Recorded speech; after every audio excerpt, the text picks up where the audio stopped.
నమస్తే, నేను మీ Kishore. Welcome to సత్యాగ్రహి. ప్రస్తుతం నాతో ఉన్నారు బీఆర్ఎస్ లీడర్, మాజీ SC corporation chairman Erpula Narottam గారు. నమస్తే అండి. నమస్కారం అండి. నరోత్తం గారు ఎలా ఉన్నారు? ఫైన్, బాగున్నామండి. ఎస్సీ కార్పొరేషన్ చైర్మన్ అనగానే ఎస్సీ ఎస్టీ వర్గాలకి బీఆర్ఎస్ ప్రభుత్వం ఏ రకంగా న్యాయం చేసిందనే విషయాన్ని మనం చూడాలి యాక్చువల్గా. సో ఆ కాలంలో అంటే బీఆర్ఎస్ మొన్నటి వరకు ఉన్న బీఆర్ఎస్ ప్రభుత్వంలో మీరు కార్పొరేషన్ చైర్మన్గా ఉన్నారు కాబట్టి ఆ వర్గాలకి ఎంతవరకు మీరు ప్రాధాన్యత కల్పించగలిగారు అని అంటే ఏం చెప్తారు? ఈరోజండి సమాజం బాగుపడాలంటేనే ఎస్సీ ఎస్టీ వర్గాలు బాగుపడితేనే మ్యాక్సిమం బాగా అయ్యే ఛాన్స్ ఉంది. ఆ తర్వాత తీసుకుంటే ఏంటంటే ఏ డెవలప్మెంట్ వచ్చినా కూడా బీఆర్ఎస్ గవర్నమెంట్లోనే వచ్చింది, కానీ గతంలో పెద్ద డెవలప్మెంట్ అనేది ఏం కనబడతలేదు. దానికి ఉదాహరణ తీసుకుంటే ఏంటంటే ఈరోజు మనకు స్వాతంత్రం వచ్చి 75 సంవత్సరాల పైన అయింది. కానీ ఈరోజు కూడా ఏంటంటే ఎస్టీలను డెవలప్ చేయాలన్నా మాట్లాడుతూనే ఉంటారు, కానీ ఈ డెవలప్ అయింది లేదనేది కనబడుతుంది. అంటే మ్యాక్సిమం ఉన్నది ఏంటంటే కాంగ్రెస్ ప్రభుత్వం కదా. ఆ కాంగ్రెస్ ప్రభుత్వంలో ఎక్కడ కూడా డెవలప్ అయిన ఛాన్సెస్ కనిపించలేదండి. బీఆర్ఎస్లో కొన్ని వినూత్నమైన స్కీములు తీసుకున్నారు, కొంత ఎక్కడ లేని స్కీములు తీసుకున్నారు. వాళ్ళని పైకి ఎట్లా తీసుకురావాలని ఇప్పుడు దళిత బంధు తీసుకున్నారు. దళిత బంధు ఒకవేళ దళిత బంధు స్కీమ్ వస్తే 10 లక్షలు ఒక ఇంటికి వస్తే వాళ్ళు ఇల్లే బాగుపడే ఛాన్సెస్ ఉండే. అలాంటి స్కీమ్ని క్లోజ్ చేశారు. ఇప్పటి వరకు ఏంటంటే అటువంటి స్కీమ్ క్లోజ్ చేసి అంటే చిత్తశుద్ధి లేదని కనిపిస్తుందండి. ప్రస్తుతం కాంగ్రెస్ ప్రభుత్వం బాగా నడుస్తుందనే మీ ఉద్దేశం? కాంగ్రెస్ ప్రభుత్వం కంప్లీట్గా ఫెయిల్ ఉందండి. గత 1.5 year నుంచి తీసుకుంటే వాళ్ళు ఎన్నికలకు ముందు ఏంటంటే ఇచ్చిన హామీలలో ఏంటంటే ఏ హామీ కూడా ఇప్పుడు ఎక్కడితే అమలైన ఏ కూడా కనబడుతుంది. కేవలం నా లెక్కలు తీసుకుంటే ఏంటంటే ఆర్టీసీలో మహిళలకు ఏదో ప్రయాణం కల్పించింది అంతేగాని మిగతా హామీలు ఏవి కూడా చేయలేదు. అంటే రేవంత్ రెడ్డి చేయలేకపోతున్నాడు అని అంటారా ముఖ్యమంత్రిగా? ఆయన మీకున్న అనుబంధం ఆయనతో బట్టి ఆ క్వశ్చన్ అడుగుతున్నాను నేను. డెఫినెట్గా అండి. అదేంటంటే ముఖ్యమంత్రి is nothing but he is the head of the state.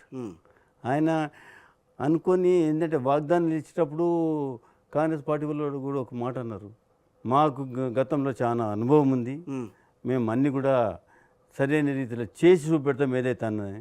కానీ ఏంటంటే ఈ రోజు వరకు వాగ్దానం కూడా కానీ వెనుకబడిన వర్గాలకి బాగా చేస్తున్నాం అని చెప్పి మొన్న మధ్యనే ఓ మాట అన్నారు. మాటల వరకు ఉన్నాయి, మాటల వరకు ఉన్నాయి, చేస్తలే. కాంగ్రెస్ పార్టీ హయాంలో ఎక్కువగా వెనుకబడిన వర్గాలని ఎక్కువగా ప్రోత్సహించిన సందర్భాలు లేవా? చాలా సందర్భాలు కనిపిస్తున్నాయి కదా. సందర్భాలు అంటే ఉన్నదే పవర్లో వాళ్ళు, పవర్లు ఉన్నప్పుడు ఏంటంటే పెద్ద చేసిందైతే ఏం లేదు, మాటలలో చాలా మంచిగా ఉన్నాయి. ఇంతకుముందే చెప్పాను కదా, స్వాతంత్రం వచ్చి ఇన్ని సంవత్సరాలు అయినా కూడా వెనుకబడిన వర్గాలు ఇంకా వెనుకబడ్డట్టునే ఉన్నాయి. ఏం చేసినట్టు వాళ్ళు? ఇప్పుడైతే గవర్నమెంట్ అయితే పెద్దగా మీకు నచ్చట్లేదా? నాకు నచ్చలేదు. బీఆర్ఎస్ లో ఉన్నారు కాబట్టి లేకపోతే మీరు అన్నదండి, నేను బీఆర్ఎస్ నాకు నచ్చడం కాదు, ప్రజలకే నచ్చలేదు. ఎక్కడ జరుగుతుంది తప్పనంటారు? తప్పు ఏంటంటే కాంగ్రెస్ నాయకులంతా వాళ్ళు జేబులు నింపుకోనికే తయారైంది, కానీ ప్రజల గురించి ఆలోచించే నాయకుడు ఎవరు లేరు. అందులో 10 ఏళ్ల పాటు పరిపాలన సాగించినప్పుడు నిజంగా అన్ని వర్గాలని ముందుకు తీసుకెళ్ళి ఉంటే కనుక దాన్నే మళ్ళీ ఇంకొక 5 ఏళ్ల పాటు కొనసాగించుండేవారు కదా తెలంగాణ ప్రజలు. మీరు అన్న పాయింట్ కరెక్టే. ప్రజలు ఏంటంటే ఇప్పుడు గత 10 సంవత్సరాలు బీఆర్ఎస్ పరిపాలించిన తర్వాత వీళ్ళు ఏంటంటే కాంగ్రెస్ మొన్న వచ్చిన తర్వాత వాగ్దానాలు ఇష్టం వచ్చిన వాగ్దానాలు ఇచ్చారు. ఆ వాగ్దానాలు ప్రజలు కూడా అనుకున్నారు ఏంటంటే ఒక్కసారి ఇన్ని వాగ్దానాలు ఇచ్చింది కదా, వీళ్ళకు కూడా ఒకసారి ఛాన్స్ ఇచ్చి చూద్దాం అని మోసపోయారు. ఆ వాగ్దానాలు మోసపోయి వాళ్ళు అధికార సీట్లో కూర్చొని కానీ వాళ్ళు ఏమో చేస్తారు అన్న దాంతోనైతే కూర్చోబెట్టలేదు. ఈరోజు ప్రజల దగ్గరికి పోతే ఏంటంటే బీఆర్ఎస్ సైడ్ ఉన్నారు, అందరూ బీఆర్ఎస్ని మెచ్చుకుంటున్నారు. ఆ స్కీములు తీసుకొచ్చిన బీఆర్ఎస్ స్కీములనే కొని ఆడుతున్నారు, కానీ ఈరోజు కాంగ్రెస్ ఎక్కడ కూడా. కాంగ్రెస్ పార్టీ హామీలు ఇచ్చింది కదా, హామీలు నెరవేర్చే ముందుగా ఫస్ట్ హామీ నెరవేర్చింది, ఆ తర్వాత హామీలు కూడా నెరవేర్చుకుంటూ వస్తుంది. కాంగ్రెస్ పార్టీ ప్రభుత్వంలో మీకు నచ్చంది అవేనా, లేకపోతే హామీలు నెరవేరుస్తుందనా, లేకపోతే ఇంకేమైనా కారణాలు ఉన్నాయా? ప్రజలకు వాళ్ళు ఇచ్చిన వాగ్దానాలను పూరించలేకపోతున్నారు, సరి అయిన రీతిలో పరిపాలించలేకపోతున్నారు. అదే ఇప్పుడు రాష్ట్రానికే ఓ పెద్ద మనిషి అయిన తర్వాత ఆయన దాని గురించి ప్రజల గురించి ఆలోచిస్తున్నాడంటే డెఫినెట్గా ఏంటంటే వ్యతిరేకత. ప్రజల గురించి ఆలోచించట్లేదని మీరు ఎట్లా చెప్తారు? ప్రజల గురించి ఏం ఆలోచిస్తారు? ప్రజలకే కదా మీరు వాగ్దానాలు ఇచ్చింది. అవును, మళ్ళీ ఆ వాగ్దానాలు నెరవేర్చకపోతే ఏంటంటే ప్రజలకు మీరు మేలు చేయని వాళ్ళే కదా, ప్రజల గురించి ఆలోచించిన వాళ్ళే కదా. అంటే కేవలం ఏంటంటే మీ సీటు కొరకే వాగ్దానాలు ఇచ్చినట్టు కనబడుతుంది. ఆయన సీట్ కోసం ఆయన వాగ్దానాలు ఇవ్వడుగా. ఆయన సీట్ అంటే ముఖ్యమంత్రి కావాలంటే గవర్నమెంట్ రావాలి కదా అందరూ. మరి ఆ వాగ్దానాలు నెరవేర్చాలని చెప్పి మిగతా వాళ్ళ నుంచి కూడా ఒత్తిడి వస్తుంది. ఆయనకి ఒత్తిడి వస్తుంది కానీ చేస్తలేరు కదా. ఇప్పుడు కాంగ్రెస్ పార్టీకి సంబంధించి పెద్ద పెద్ద సీనియర్లంతా ఉన్నారు ఇప్పుడు ఆయన చుట్టూతా. సో చెప్పాలనంటే ఇప్పుడు టీడీపీ నుంచి వలస వచ్చి కాంగ్రెస్ పార్టీలోకి వచ్చిన తర్వాత ఆయనకి ముఖ్యమంత్రి పదవి వచ్చిందని చెప్పి అందరూ మాట్లాడుతున్నారు కదా. సో అలాంటప్పుడు ఎన్నాళ్ల పాటుగానో కాంగ్రెస్ పార్టీని నమ్ముకుని ఉన్న వాళ్ళకి ఏ పదవి లేవు, అంటే వాళ్ళు ఏదో ఇప్పుడు ప్రస్తుతం మంత్రులుగా కొనసాగుతున్నారు. సో కానీ వాళ్ళు కూడా ముఖ్యమంత్రి పదవి ఆశించిన వాళ్ళు, అలాంటిది వాళ్ళంతా కలిసికట్టుగా ఆయనకి సహకరిస్తున్నారని అనుకోవచ్చా? సహకరిస్తే దేనికి సహకరిస్తున్నారు? వాళ్ళ ఇండివిజువల్ పనులు చేసుకోవడానికి, వాళ్ళ జేబులు నింపుకోవడానికి సహకరిస్తున్నట్టు, కానీ ప్రజల గురించి స్కీమ్లు మళ్ళీ ఎందుకు ఇంప్లిమెంట్ చేయించలేకపోతున్నారు వాళ్ళు? ఓకే, పెద్ద పెద్ద మా వాళ్ళు ఉన్నారు, ఈరోజు రేవంత్ రెడ్డి చుట్టూ ఉన్నారు, వాళ్ళందరూ కలిసి రేవంత్ ఆ పనులు చేపించచ్చు కదా. 2022 నుంచి మీకు రేవంత్ రెడ్డి గారు తెలంగాణలో బాగా ఆయన తిరగటం కానీ ఇదే జరుగుతుంది. సో ఆయన కూడా చాలా హామీలు ఇచ్చారు, నేను వస్తున్నా, అధికారంలోకి రాబోతున్నాం కాంగ్రెస్ పార్టీ అని చెప్పని అన్నారు. సో దాన్ని ధీటుగా ఎదుర్కోలేని సందర్భంలో కొన్నిసార్లు బీఆర్ఎస్ కూడా వెనకడుగు వేసిందేమో అనిపించింది నాకు. బీఆర్ఎస్ ఎక్కడ వెనకడు చేసినట్టు ఆయన మాటల్ని వ్యతిరేకించడంలో కానీ, లేకపోతే ఆయన్ని సూటిగా మాట్లాడడంలో కానీ, కొన్ని విషయాల్లో రేవంత్ రెడ్డి ఎంత డైరెక్ట్గా బీఆర్ఎస్ అధినేత విషయంలో కానీ, లేకపోతే బీఆర్ఎస్కి సంబంధించిన కొంతమంది మంత్రుల విషయంలో కానీ ఆయన ఎంత గట్టి మాట్లాడారు. సో అక్కడేదో కొంచెం వెనక పడిందేమో అన్న ఆలోచన. బీఆర్ఎస్ ఎక్కడ కూడా వెనకబడలేదు, కానీ ఏంటంటే ముఖ్యమంత్రి స్థాయి మాటలు ఆయన మాట్లాడతలేడు, పర్సనల్ దూషణలకు పోతున్నాడు. ఆ దూషణలకి ఏంటంటే కేసీఆర్ లాంటి పెద్ద వ్యక్తికి ఏంటంటే ఇష్టం వచ్చిన మాట్లాడడానికి తయారవుతున్నాడు. అలాంటి వాటికి వెనుక ఇదేంటి, కానీ ప్రజా సమస్యల మీద ఏ రోజు కూడా బీఆర్ఎస్ వెనుకబోలేదు. అంటే రేవంత్ రెడ్డి గారితో మీకు కూడా కొంచెం అనుబంధం ఉంది కాబట్టి టీడీపీ నుంచి వచ్చారు కదా, ఆయనకు కూడా చంద్రబాబు గారి ఆలోచనలు, చంద్రబాబు గారి విజను ఈయనకు కూడా కొంత ఉంటుందని అందరూ అనుకున్నారు. నిజమేనా? అనుకున్నారు కానీ మోసపోయారు. చెప్తే పబ్లిక్ మోసపోయారు. అనుకున్నారు ఏంటంటే, అరే ఈయన చంద్రబాబు శిష్యుడు, ఈయన ఏదైతే వాగ్దానాలు ఇచ్చిండో. పాజిటివ్గానే ఆలోచించారా రేవంత్ రెడ్డి గారి గురించి తెలంగాణ ప్రజలు? పాజిటివ్గా ఆలోచించిన, ఆల్టర్నేటివ్ కింద ఆలోచించారు, ఇచ్చి చూద్దాం ఒకసారి ఛాన్స్ అని చూసారు. ఈయన చేస్తాడు అనేది ఒక భ్రమ అయితే పడ్డారు ప్రజలు, ఓటేస్తే భ్రమపడ్డారు. భ్రమపడి ఈయనకు కూడా ఒకసారి ఛాన్స్ ఇచ్చి చూద్దాం. బీఆర్ఎస్ని కాదనుకున్నప్పుడు మరి ఇంకా ప్రత్యామ్నాయం ఆయనే దొరికారా? పబ్లిక్ ఆల్టర్నేటివ్ కింద, అదే ఆల్టర్నేటివ్ కింద. బీజేపీ కాదనంటారా? తెలంగాణ రాష్ట్రంలో బీజేపీ ప్రభావం అంత లేదండి. ఇంకోటి ఏంటంటే బీజేపీది మత పిచ్చి కొద్దిగా కనబడుతుందండి. మరి అదే మత పిచ్చి పార్టీతో బీఆర్ఎస్ కలిసి వెళ్ళాలని ప్రయత్నాలు జరిగినాయని చెప్పి మరి గత ఎన్నికల ముందుకు బాగా ఆ ప్రచారం అయితే నడిచింది. మొన్న కూడా కవిత గారు మొన్న మాట్లాడుతూనే బీఆర్ఎస్ని బీజేపీలో విలీనం చేయడానికి ప్రయత్నాలు జరుగుతున్నాయి, అందుకే నేను వ్యతిరేకిస్తున్నానని చెప్పి ఆవిడ కూడా మాట్లాడారు. అది శుద్ధ తప్పు. అది ఎక్కడ కూడా ఏంటంటే మొన్ననే జూన్ 2వ తారీఖు హరీష్ రావు గారు క్లియర్గా దాని మీద క్లారిటీ కూడా ఇచ్చారు. ఆయన క్లారిటీ ఇచ్చారు, కానీ ఇటు కరెక్ట్గా ఇక్కడి నుంచి రావట్లేదు క్లారిటీ అనేది. ఆయన ఇచ్చిండు అని అంటే పార్టీ ఇచ్చినట్టు కదా. ఇప్పుడు హరీష్ రావు కేడర్లో ఇంకా కొంచెం అనుమానం లేదా? అనుమానం. బీఆర్ఎస్ ఒంటరిగానే పోతుంది, ఒంటరి తప్పు కూడా సాధించింది. వ్యక్తిగతంగా ఎట్లా ఉంటాడు ఆయన రేవంత్ రెడ్డి గారు? వ్యక్తిగతంగా ఈజ్ ఓకే అండి, అంత పెద్ద ఇదే. మీకు బాగా దగ్గర నాకు నేను చెప్తే కదా, 2009లో మేమిద్దరము తెలుగుదేశంలో ఉన్నాము, ఇద్దరు క్యాండిడేట్లమే. కాబట్టి వ్యక్తిగతంగా ఈజ్ ఓకే, మంచిగానే ఉంటాడు, మంచి ప్రజలకు చొచ్చుకొని పోయే వ్యక్తి. ఎందుకంటే కింది స్థాయి నుంచి వచ్చిన వ్యక్తి, జెడ్పీటీసీ చేసిండు, ఎమ్మెల్సీ చేసిండు, అంటే అన్నీ దీనికి చేసుకుంటూ వచ్చిండు. కాబట్టి ఆ లెక్కలు పర్లేదండి, మంచిగా ఉంటాడు. సో ప్రాజెక్టులన్నీ కూడా ప్రస్తుతం చంద్రబాబు గారు తన్నుకెళ్ళిపోతున్నారు. సో ఇక్కడ ప్రభుత్వం కూడా ఏం చేయలేని పరిస్థితుల్లో ఉంది. మొన్న బనకచర్ల ఇష్యూ కానీ, లేకపోతే ఇంకేదైనా కృష్ణానది మీద ఏదైనా నిర్మించాలంటే వాటర్ ఇష్యూలో కానీ, కావాలనే తెలంగాణ విషయంలో రేవంత్ రెడ్డి గారు ప్రస్తుతం చంద్రబాబు గారికి అనుకూలంగా ప్రవర్తిస్తున్నారు అని చెప్పి బీఆర్ఎస్ నేతలు ప్రధానంగా మాట్లాడుతూ వస్తున్నారు. నిన్ననే హరీష్ రావు గారు కూడా గట్టిగా చెప్తున్నారు, బనకచర్ల విషయంలో వెనక్కి తగ్గాల్సిన అవసరం కాదు అని చెప్పి. అటు పక్కన ఉత్తమ్ కుమార్ రెడ్డి గారు అంటున్నారు, లేదు మేము కరెక్ట్ డెసిషన్స్ తీసుకుంటున్నాం అని చెప్పి ఆయన మాట్లాడుతున్నారు. ఏం జరుగుతుందని అంటారు అసలు? లేదండి, ఇది వాళ్ళకు రేవంత్ రెడ్డి ఏమో తెలంగాణకు కావాల్సిన నీటి గురించి సరైన రీతిలో మాట్లాడతారు. బనకచర్ల ప్రాజెక్టు మీద ఏది కూడా మాట్లాడతారు. ఉత్తమ్ కుమార్ రెడ్డి గురించి అన్నారు, ఆయన ఇరిగేషన్ శాఖ మంత్రి. మొన్న తీస్తే ఏంటంటే ఆయన దాని మీద బనకచర్ల మీద అవగాహన లేనట్టు కనబడుతుంది. మొన్నది ఏంటంటే సరిగ్గా ప్రిపేర్ అయ్యి రాలేదండి అని అంటున్నాను. ఓకే, ప్రిపేర్ అయ్యి రాలేదంటే సరే ఆయన వదిలేద్దాం. సరే రేవంత్ రెడ్డి గారికి బాగా తెలుస్తుంది కదా అన్ని విషయాలు, తెలిసి కామున్నాడు అని అంటే అటు పక్కన చంద్రబాబు గారు చెప్పినట్టే చేస్తున్నారేమో అన్న అనుమానం అయితే బీఆర్ఎస్ నేతలు కొంత వ్యక్తం చేస్తున్నారు. నిజమేనా? దాంట్లో నిజమున్నదని నేనే చెప్పగలను, అనుమానం అయితే ఉన్నది క్లియర్గా. ఎందుకంటే తెలంగాణ ప్రయోజనాలు వచ్చినప్పుడు మాట్లాడకుండా కామ్గా ఉన్నాడు అని అంటే మనం అనుమానపడాల్సిందే. మ్మ్. అనుమానం ఇప్పుడు చంద్రబాబు నాయుడు ఆయన రాష్ట్రంకి ఆయన చేసుకుంటుండేమో, మ్మ్. మరి నువ్వు నీ రాష్ట్రానికి ఏం చేయగలుగుతున్నావు? అంటే చంద్రబాబు గారికి నిజంగా ఆ ఆలోచన ఉంటుందా పక్క రాష్ట్రం మీద వ్యవహారం మీద నా దృష్టి పెట్టే అవకాశం అంత అంతే తెలంగాణకి ఏదో అన్యాయం చేయాలన్న ఆలోచన అయితే ఆయనకు ఉండదు. ఉండదు. అక్కడ ముఖ్యమంత్రి కాబట్టి అక్కడ బాగు చేసుకోవాలన్న ఆలోచన ఉండొచ్చు, కానీ ఏదో తెలంగాణకు అన్యాయం చేద్దాము అనేది అయితే ఆయనకు ఉండదు. కాకపోతే ఏంటంటే తెలంగాణ వాళ్ళు కూడా వాయిస్ లేపాల్సిన అవసరం ఉన్నది. ఎస్. తెలంగాణ వాళ్ళు కూడా మాకు ఇది తప్పు జరుగుతున్నది చెప్తున్న వాయిస్ లేపితే వాయిస్ లేపాల్సిన అవసరం ఉన్నది. సో ఇప్పటికే బనకచర్లకి సంబంధించి చాలా హాట్గా కామెంట్స్ అయితే వస్తున్నాయి, అటు నుంచి కానీ ఇటు నుంచి కానీ. అటు ఆంధ్రప్రదేశ్ సీఎం మొన్న మాట్లాడుతూ డిపిఆర్ కూడా రెడీగా ఉంది, కేంద్రం కూడా మాకు రెడీగా ఉంది ఇవ్వడానికి అని చెప్పి గ్రీన్ సిగ్నల్ ఇచ్చిందని చెప్పి మాట్లాడుతున్నారు.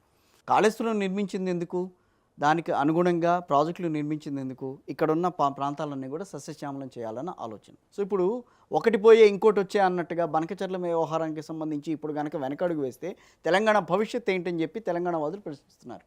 డెఫినెట్లీ కరెక్ట్ అండి. తెలంగాణ వాదులు పరిస్థితులు ఏంటంటే మన నీళ్ళని ఏంటంటే ఈరోజు ఉన్న ఇంకోటి ఏంటంటే బనకచెర్ల గురించి అంటున్నారు. బనకచెర్లలో ఇప్పుడు చంద్రబాబు నాయుడు ఏమంటున్నాడు, మిగులు నీళ్ళని వాడుకుంటాము అవి చేస్తామని చంద్రబాబు నాయుడు అంటున్నాడు. ఇక్కడ మన దగ్గర మనకు అలాటెడ్ నీళ్ళు కూడా వాడుకొని చేత కాలేదు. ఇక్కడ ఉన్న ప్రభుత్వానికి ఏవైతే నీళ్ళు అలాటెడ్ ఉన్నాయో అవి వాడుకొని చేత కాలేదు. మిగిలిన నీళ్ళు దీని గురించి ఎట్లా మాట్లాడతారు అంటే వీళ్ళకి ఉన్నది ఇరిగేషన్ పైన సరి అయిన అవగాహన, అంటే వాళ్ళ ఇంట్రెస్ట్ కూడా లేనట్టు కనబడుతుందండి, ప్రభుత్వానికి ఇంట్రెస్ట్ లేనట్టు కనబడుతుంది. సో బీఆర్ఎస్లో బాగుందే పరిస్థితి, టీడీపీలో ఉండేప్పుడు బాగుందని అంటారా? రాజకీయంగా తెలుగుదేశంలో కూడా టీడీపీలో కూడా బాగుండండి. అందులో ఏంటంటే కార్యకర్తలకు కానీ తన పార్టీ వ్యక్తులు కానీ ప్రజల గురించి ఆలోచించి ఒక సిస్టమేటిక్గా పోయేది. ఇప్పుడు బీఆర్ఎస్లో కూడా ఇప్పుడు తెలంగాణ రాష్ట్రానికి సంబంధించింది మాట్లాడేది కేవలం బీఆర్ఎస్ఏ కాబట్టి బీఆర్ఎస్ కూడా సరైన రీతిలోనే పోతున్నారు. ఇక్కడ అంటే అట్లా కాదు, టీడీపీ మళ్ళీ ఇక్కడ పునరుజ్జీవం సాధించాలి అన్న ప్రయత్నాలు చేస్తోంది ఈ మధ్యకాలంలో. అది సాధ్యమవుతుందా? ఇది ఈ వ్యవస్థలో ఎవరైనా రాగలుగుతారండి. కాకపోతే టీడీపీకి ఇంకా కూడా ఇలాంటి వాళ్ళు చాలా మంది బేస్ ఓట్ బ్యాంక్ ఉంది. అంటే మీరు బీఆర్ఎస్లో ఉన్నా కూడా గ్రాస్ రూట్ లెవెల్లో ఇంకా ఉన్నారు, కొంత ఉన్నది, రాగలుగుతారు. అంటే ప్లాన్ చేస్తే వస్తే కూడా మంచిదే. ఇది డెమోక్రటిక్ సెటప్, ఎవరైనా రావచ్చు, రాని మంచిది. బీఆర్ఎస్లో ఉంటే మీరు టీడీపీ వస్తే మంచిదే అని అంటున్నారు. రావడంలో తప్పేముంది? తెలంగాణని వ్యతిరేకించిన పార్టీని మీరు టీడీపీ తెలంగాణకు వ్యతిరేకం కూడా వ్యతిరేకించలేదు. లెటర్ ఇచ్చింది అన్నిటికీ, దీనికి మాట ఏడ వ్యతిరేకించింది? అప్పుడు నాకు తెలిసినంత టీడీపీ అప్పుడు వ్యతిరేకించలేదు. ఏం వ్యతిరేకించాల? 2014, 2013 టైంలో ఏనాడు కూడా టీడీపీ అనేది తెలంగాణని వ్యతిరేకించిన సందర్భాలు అయితే లేవా? తెలంగాణకు సంబంధించి టీడీపీకి సంబంధించిన కీలక నేతలు కొన్ని విషయాలు మాట్లాడారు ఆ టైంలో. రాష్ట్రంకి సంబంధించి రెండూ కూడా కలిసే ఉండాలి, తెలుగు అంటే తెలుగు రాష్ట్రాలు కలిసి ఉండాల్సిన పరిస్థితి, విడిపోతాము అని అంటే ఇవ్వమంటే ఇచ్చేస్తాం లెటర్ అని చెప్పి మాట్లాడారు ఆ రోజున, కాదా? ఆంధ్ర రెండు నాలుకల ధోరణి అప్పుడు నడిచిందా, నడవలేదా? ఆంధ్ర నాయకులు కొంతమంది మాట్లాడిండొచ్చు, ఆయన ఆంధ్ర నాయకుడేగా, ఆంధ్ర నాయకులు మాట్లాడిండొచ్చు, కానీ పార్టీకి దీనికి సంబంధించింది, పార్టీకి సంబంధించిన వ్యతిరేకత అయితే కూడా వ్యతిరేకించలేదు. మీరు టీడీపీలో ఉండి తెలంగాణ ఉద్యమంలో పాల్గొన్నారు, ఎట్లా సాధ్యమైంది? అది తప్పే. నేను తెలంగాణ వ్యక్తి. అవును, తెలంగాణ వ్యక్తే, కానీ టీడీపీలో ఉంటూ తెలంగాణ కోసం పోరాడారు. టీడీపీ తెలంగాణకు అగెన్స్ట్ కాదు కదా, టీడీపీ తెలంగాణకు అగెన్స్ట్ కాదు కదా అన్నప్పుడు మా వాయిస్ మేము వినిపించాం. తెలంగాణ వాదులుగా మా వాయిస్ మేము. ఎలాంటి ఇబ్బందులు ఉండేవండి అప్పుడు? ఏం లేదండి, మాకైతే ఇబ్బంది ఏమనిపించింది అప్పుడు కూడా. ఉద్యమంలో ఉన్నప్పుడు కానీ ఉద్యమంలో ఏం లేదు. ఆ ఉద్యమంలో ఉన్నప్పుడు ఎప్పుడైనా బీఆర్ఎస్కి సంబంధించి, అంటే అప్పటికి ఆల్రెడీ టీఆర్ఎస్ ఉంది కాబట్టి ఎవరైనా నేతల్ని కలవటం కానీ ఏదైనా జరిగిందా? లేదండి, మద్దతు కావాలి అని చెప్పి వాళ్ళు మిమ్మల్ని కలవటం, మీరు వాళ్ళని వెళ్ళటం కానీ, టీడీపీకి సంబంధించి ఏదన్నా లోపాయికారిగా ఒప్పందం ఏమైనా జరిగిందా? లేదు, అలాంటిది ఒప్పందం లోపాయికారి ఒప్పందం లేదు. మేము తెలంగాణ వాదులం కాబట్టి తెలంగాణ వాదులు తెలంగాణకి వాయిస్ వినిపించాలని ఆదించారు. రాజకీయ పార్టీ తీసుకుంటే ఆ రోజు తెలుగుదేశంలో వాదం తెలంగాణ వాదంతో మేము ముందుకు పోయినాం. ఆ తర్వాత ఇప్పుడు మేము ఏంటంటే ఇప్పుడు మొన్నటి వరకు కూడా తెలుగుదేశంలో ఉన్నామనంటే రాజకీయ సంబంధించిన తెలంగాణ ఎప్పుడైతే కంప్లీట్గా అది ఆంధ్ర సైడ్ పోయిందనుకున్నామో ఆ రోజు ఏంటంటే తెలంగాణకు చూసేది ఇది బీఆర్ఎస్ పార్టీ కాబట్టి బీఆర్ఎస్ సైడ్ రావడం జరిగింది. సో అందుకని వచ్చారా బీఆర్ఎస్లోకి? నిజంగా ఇంట్రెస్ట్ ఉండే వచ్చారా బీఆర్ఎస్? తెలంగాణ ప్రజలకు ఏమన్నా చేయాలన్న ఆలోచనతోనే బీఆర్ఎస్లోకి రావడం జరిగింది. టీడీపీ ఇక్కడ అంత తెలంగాణ దేవేంద్ర గౌడ్ లాంటి వాళ్ళు అప్పుడు టీడీపీని వదిలేసేసి మళ్ళీ అందరూ బీఆర్ఎస్లోకి రావటం ఏదో జరిగింది అనుకోండి. అప్పుడు అదంతా ఒకటేనంటారా కారణం? కారణం ఒకటి కాదు. ఇప్పుడు ఈ టీడీపీలో ఉన్న తెలంగాణ నాయకులకు తెలంగాణ ప్రజలకు చేయాలన్న నాగం జనార్దన్ రెడ్డి గారు, అవును దేవేంద్ర గౌడ్ గారు, ఆశతో ఏంటంటే తుమ్మల నాగేశ్వరరావు గారు, చాలా పెద్ద పెద్ద వాళ్ళంతా ఉన్నారు. చెప్తున్నా తెలుగుదేశంలో ఉన్న నాయకులు ఆల్మోస్ట్ ఈరోజు అన్ని పార్టీలలో ఉన్న వాళ్ళు కూడా వాళ్ళే. అదో ఫ్యాక్టరీ కింద తయారైంది. రాజకీయ నాయకులను ఇప్పుడు బీఆర్ఎస్ అధినేత కూడా ఒకప్పుడు తెలుగుదేశం పార్టీలో ఉన్న వాళ్ళే. వాళ్ళే మేమంతా కలిసి ఉన్నాము. కలిసి ఉన్న వాళ్ళే. కానీ అనుకున్న తెలంగాణ సాధించగలిగారా? ఇంకా కాలేదండి. అంటే తెలంగాణ వచ్చింది 10 ఏళ్ళు పరిపాలించిన తర్వాత కూడా అవ్వలేదా? ఇంకా కాలేదు. ఇంకా కావాల్సింది. అంటే మళ్ళీ 10 ఏళ్ళు చేసిండ్రు, ఇంకా అదే కంటిన్యూషన్ ఉంటే బాగుండేది. మళ్ళీ తీసుకొని పోయి ఇంకోటి చేతిలో పెట్టి చూసారు 10 ఏళ్ళు నచ్చలేదు. మీరేం 10 ఏళ్ళు నచ్చలేదని పెట్టలేదు. నీళ్లు నిధులు నియామకాలు ఏవి కూడా దేంట్లోనూ మీరు పురోగతి సాధించలేకపోయారని చెప్పని అనుకున్నారేమో. ఇప్పుడు ఆశ అనేది వీళ్ళ మీద పెరిగింది, అంతేగాని చేయలేదనేది తప్పు. బీఆర్ఎస్ గత 10 సంవత్సరాలు చేసుకుంటూనే వచ్చింది. నీళ్ల విషయంలో కాళేశ్వరం చూపించుకుంటోంది బీఆర్ఎస్. నిధుల విషయంలో మేము లోటు బడ్జెట్ ఇచ్చి వెళ్ళామని చెప్పి చూపించుకుంటోంది. మనది developing state. Yes, developing state. మన కంట్రీ కూడా డెవలపింగ్. సర్ప్లస్ ఉన్న బడ్జెట్ కాస్త లోటు బడ్జెట్లోకి తీసుకెళ్లారు బీఆర్ఎస్ వాళ్ళు అని చెప్పి మాట్లాడుతున్నారు. దానికి తగ్గట్లేదంటే ఇప్పుడు అసెట్స్ కూడా క్రియేట్ చేయగలిగారు కదా. ఎస్, అసెట్స్ కూడా క్రియేట్ చేసింది కదా. అసెట్స్ మీద రేపు మంచిగా అయితే ఇంకా అసెట్స్ లేకుండా మీరు అన్నట్టు కాలికి సింపుల్గా లోటు బడ్జెట్ ఇస్తే తప్పదు. నియామకాలు కూడా బాగానే ఏంటంటే బాగానే. ఇప్పుడైతే అసలు లేవు కదా. ఇప్పుడు మొన్న రేవంత్ రెడ్డి 30,000 ఇచ్చినా అని చెప్పుకుంటాం. అవి గతంలో బీఆర్ఎస్కి ఇచ్చినాయి. డిఎస్సి పరీక్షలు మళ్ళీ నిర్వహిస్తున్నాం అని చెప్పని అంటున్నారు కదా. మన జరిగిన అవకతవకల విషయంలో గతంలో అవకతవకలు జరిగినాయి గత ప్రభుత్వ హయాంలో, మళ్ళీ మేము నిర్వహించాలన్న ఆలోచన చేస్తున్నాం అని చెప్పి కూడా మాట్లాడుతున్నారు.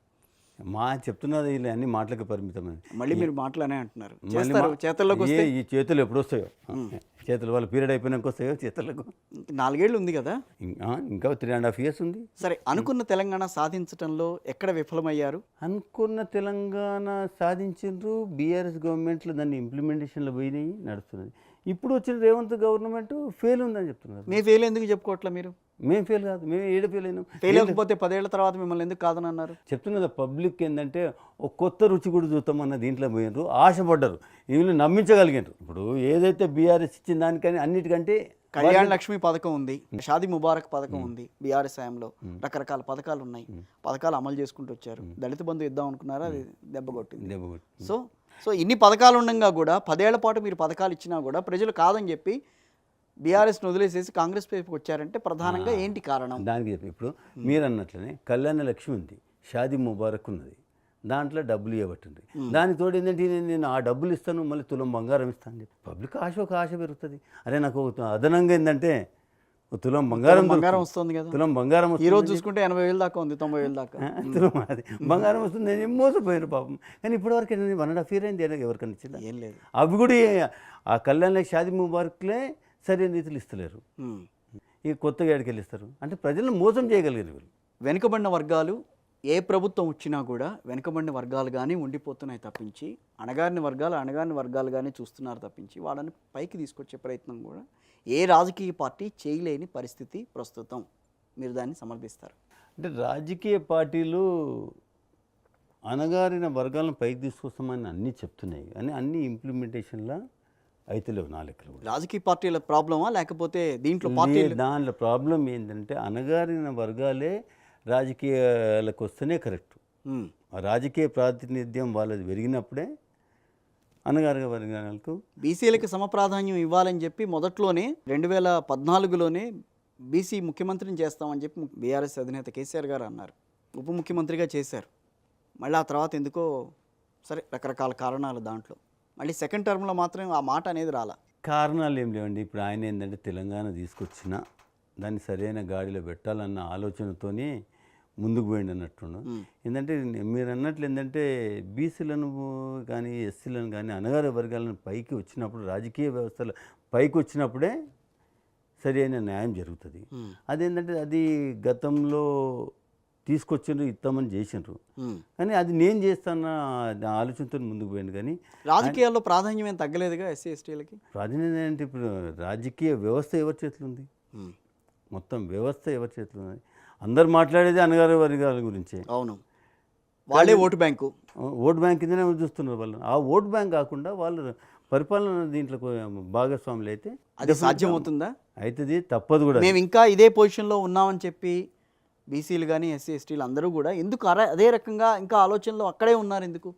అదే ఇంకా ఆలోచనలు లేరా? ఎందుకంటే రాజకీయంగా మీకు ప్రాధాన్యం ఉంది, మిగతా అన్ని వ్యవస్థల్లో కూడా మీకు ప్రాధాన్యం కల్పిస్తూనే ఉన్నారు, కానీ మేము ఇంకా అణగారిన వర్గాల్లోనే ఉన్నామని చెప్పి మాట ఎందుకు బయటకు వస్తుంది?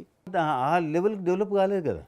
వాళ్ళకి పథకాలన్నీ కూడా అందుతున్నాయి. లేదు, ఏ ప్రభుత్వం వచ్చిన పథకం అందట్లేదా వాళ్ళకి? చెప్తున్నా కదా, ప్రతి ప్రభుత్వాలు ఏమైనా చూసినా కూడా ఓటు బ్యాంక్ కింద చూడడమే తప్పవుతుంది. ఒక్కటి నేను దీనికి చిన్న ఎగ్జాంపుల్ చెప్పగలుగుతా. అంబేద్కర్ గారు రాజ్యాంగం రాశారు. రైట్. రాజ్యాంగం రాసి ఆయన రిజర్వేషన్లు కానీ వీటి కానీ ఒక 10 సంవత్సరాల కొరకు పెట్టాడు మాత్రమే. 10 సంవత్సరాలకు పెట్టాడు. ఆ తర్వాత సమీక్ష చేయాలి.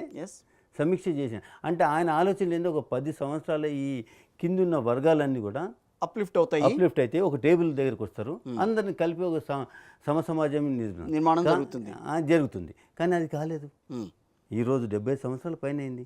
ఈ రోజు వరకు కూడా ఇంకేంటంటే ఆ రిజర్వేషన్ బిల్లు కానీ అవి కానీ ఏంటంటే పార్లమెంట్ చర్చ లేకుండా సాగుతూనే ఉన్నాయి. అంటే దీన్ని బట్టి ఏంటంటే వాళ్ళకి సరి అయిన రీతిలో రాజకీయ లబ్ధికి పైకి రాలేకపోతున్నారు. దాని గురించి ఆలోచించాల్సింది ఈరోజు. అంటే రాజకీయ లబ్ధి జరగట్లేదా అంటే రాజకీయంగా వాళ్ళు ఎదగలేకపోతున్నారా, సామాజికంగా ఎదగలేకపోతున్నారా, ఆర్థికంగా ఎదగలేకపోతున్నారా అన్న దానికి నాకు క్లారిటీ కావాలి. రాజకీయం అనేది వాళ్ళ చేతులకు వస్తలేదు. వాళ్ళు ఉంటున్నారు.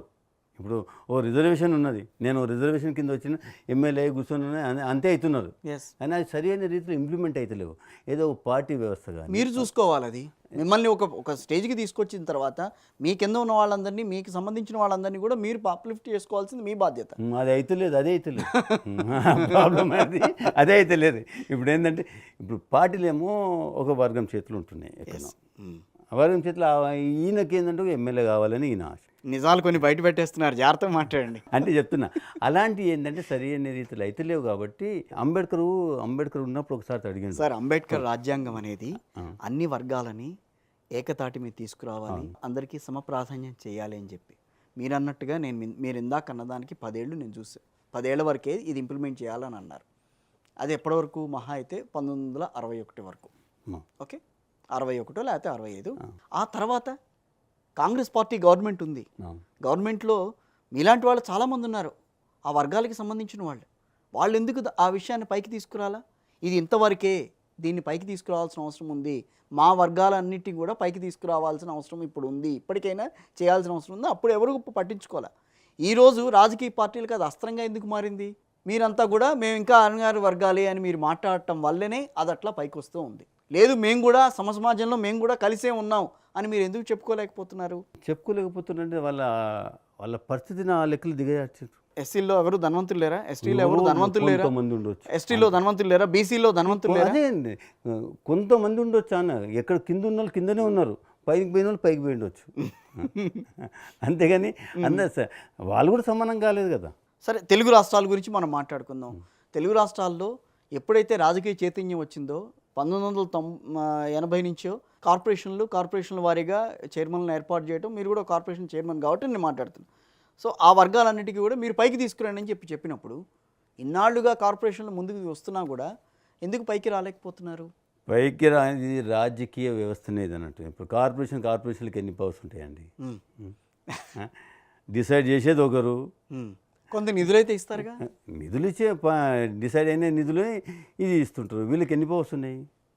నేను అనేది అందుకే అంటున్నాను కదా, అనగారిన వర్గాల చేతిలోనే రాజకీయ పవర్ వచ్చినప్పుడు, అంటే ఇచ్చే చేతి వీళ్ళది అయినప్పుడే వీళ్ళు బాగుపడతారు. కానీ అప్పటిదాకా బాగుపడతారని ఇంకోటి అంతెందుకండి, ఈరోజు పాపులేషన్ వైజ్ తీసుకున్నా, దేన్ని తీసుకున్నా కూడా అనగారిన వర్గాలు ఎక్కువనే.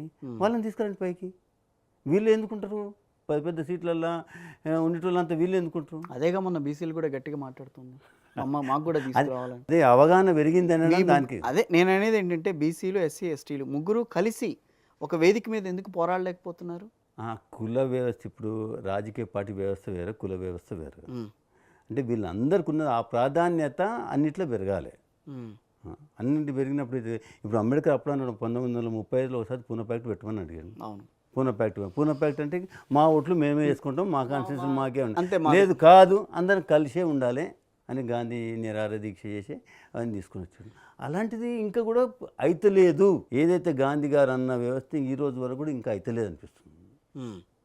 అది వచ్చినప్పుడు డెఫినెట్గా అది రాజకీయ పార్టీల లోపమా లేకపోతే రాజకీయ నేతల లోపమా? వ్యవస్థ లోపమే. అది రాజకీయ పార్టీల వ్యవస్థ లోపం కింద. వ్యవస్థలు ఏంటంటే వాళ్ళని ఏ పార్టీ కూడా పైకి తీసుకొస్తలేదు. జ్యోతిరావు పూలే, సో ఆయన కావాలి, అంబేద్కర్ కావాలి. అంబేద్కర్ విగ్రహాలు ఇప్పుడు మరి బీఆర్ఎస్ హయాంలో కూడా మంచి విగ్రహం ఒకటి ఏర్పాటైంది.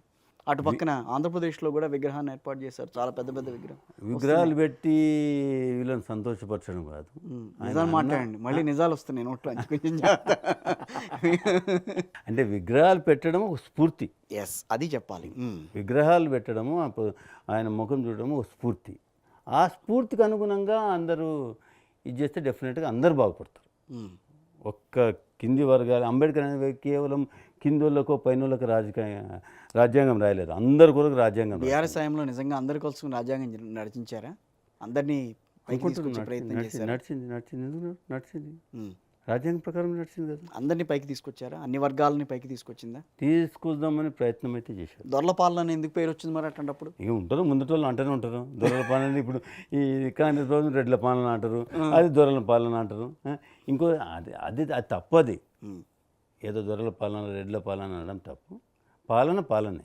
బీఆర్ఎస్కి మీరు కాంగ్రెస్ పార్టీకి బేరీజ్ వేసుకుంటే మా పార్టీలో ఇవి ఉన్నాయని ఎన్ని చెప్పగలరు, ఏమేం చెప్పగలరు ఆ విషయంలో? మా పార్టీ ఈరోజు తెలంగాణలో ఎక్కడ డెవలప్మెంట్ కనబడ్డదంటే మా పార్టీ వచ్చిన తర్వాతనే కనబడ్డది. తెలంగాణ ఇచ్చింది మా పార్టీనే అని చెప్పి కాంగ్రెస్ పార్టీ తెచ్చింది మా పార్టీ. వాళ్ళేమి ఇచ్చారు? వీళ్ళు పోరాటం చేస్తే వచ్చింది. వాళ్ళు ఇవ్వాలనుకుంటే ఎప్పుడు ఇస్తుండ్రు కదా. ఉన్న తెలంగాణను తీసుకొని పోయి కలిపి ఉమ్మడి చేసిండ్రు.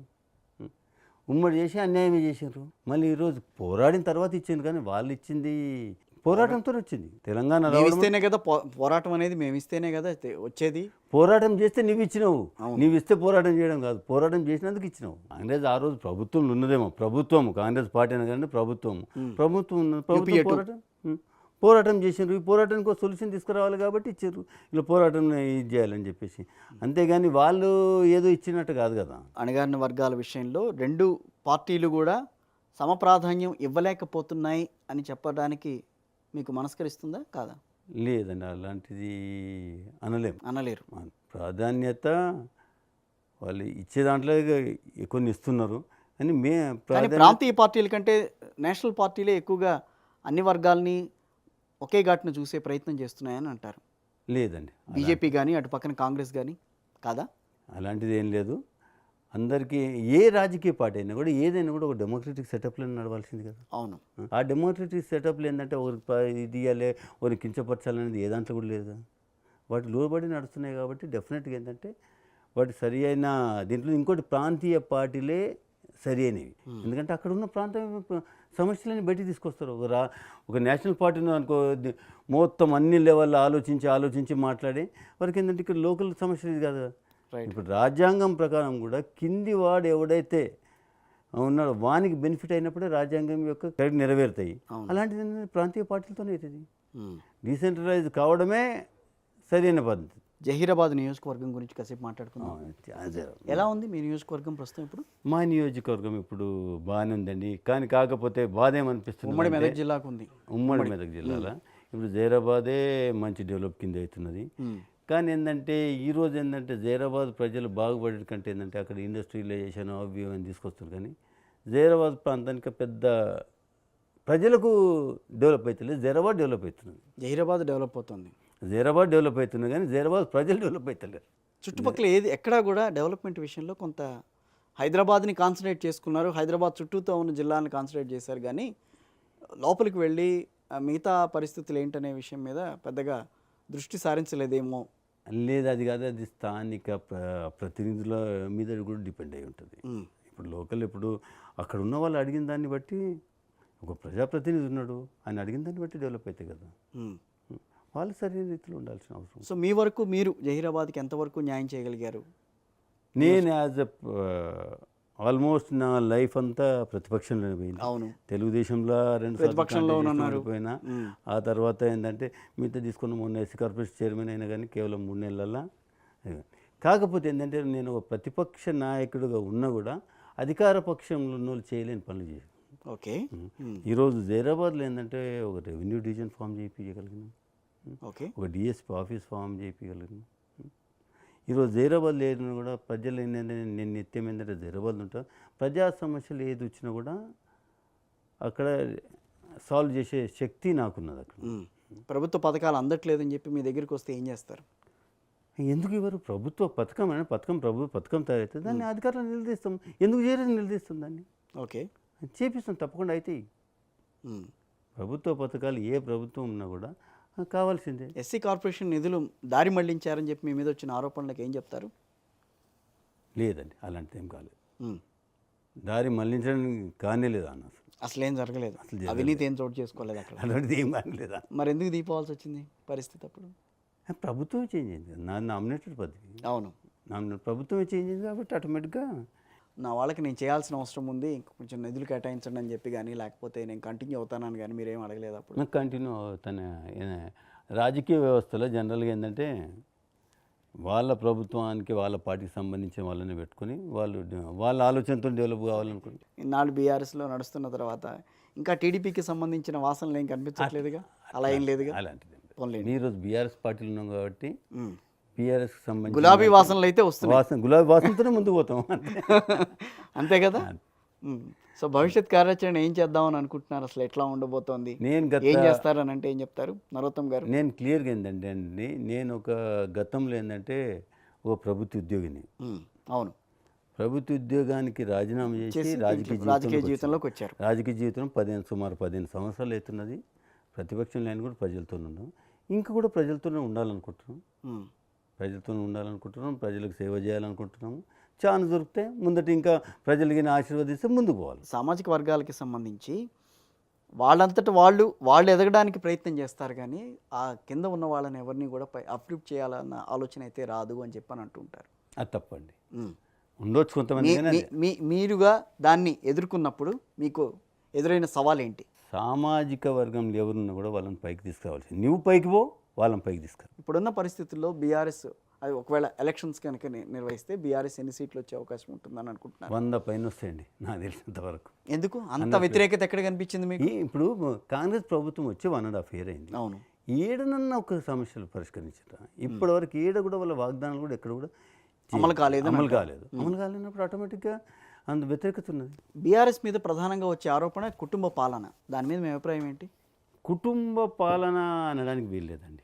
కుటుంబ పాలన ఎందుకంటే ఇప్పుడు హరీష్ రావుని తీసుకుంటే హరీష్ రావు స్టార్టింగ్ నుంచి ఉన్నాడు. అవును, ఇప్పుడు కేటీఆర్ తీసుకుంటే కూడా ఆయన ఉద్యమంలో వచ్చిండు, చేసిండు, ఆయనకు స్తోమత ఉన్నది కాబట్టి పైకి రాగలిగాడు. అంతేగాని కుటుంబ పాలన ఎట్లంటాం?